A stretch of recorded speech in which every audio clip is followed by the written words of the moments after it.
Pakistan fish export دنیا بھر میں سی فوڈ کی بہت طلب پائی جاتی ہے اور یہ طلب دن بدن بڑھتی جا رہی ہے۔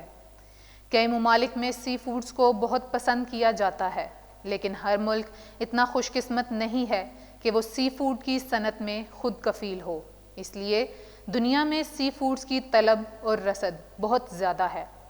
پاکستان میں بھی سی فوڈز، خاص طور پر مچھلی کی بہت بڑی صنعت پائی جاتی ہے۔ پاکستان کو جہاں خدا نے زمینی وسائل سے مالا مال کیا ہے، وہیں سمندری وسائل بھی کسی سے کم نہیں۔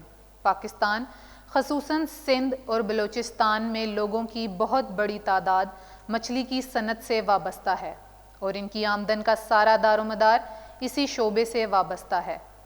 پاکستان بھی کئی ممالک کو سی فوڈز خصوصاً مچھلی برآمد کرتا ہے، لیکن حکام کی عدم توجہ دہی کی وجہ سے یہ صنعت تنزلی کا شکار ہے اور اس صنعت سے وابستہ افراد بھی زبوں حالی کا شکار ہیں۔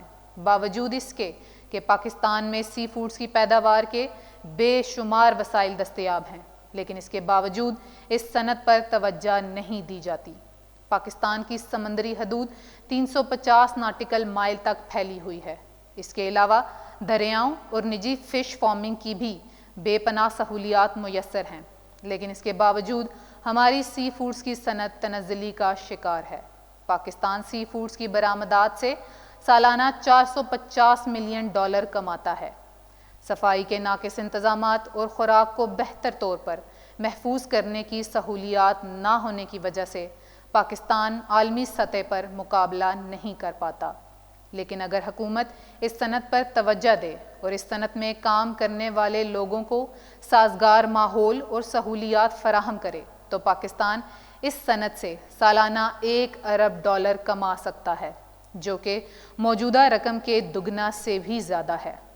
پاکستان کو پہلے ہی تجارتی خسارے اور زر مبادلہ کے ذخائر میں کمی کا سامنا ہے۔ ان تمام مسائل پر قابو پانے کے لیے ہمیں اپنی برآمدات کو بڑھانا ہوگا، جو کہ اس مسئلے کا واحد حل ہے۔ حکومت کو چاہیے کہ وہ باقی تمام شعبہ جات کے ساتھ ساتھ اس شعبے پر بھی توجہ دے تاکہ اس صنعت میں اضافے کے ساتھ ساتھ زر مبادلہ کے ذخائر کو بھی بڑھایا جا سکے اور اس صنعت سے وابستہ لوگوں کی زندگی میں خوشحالی لائی جا سکے۔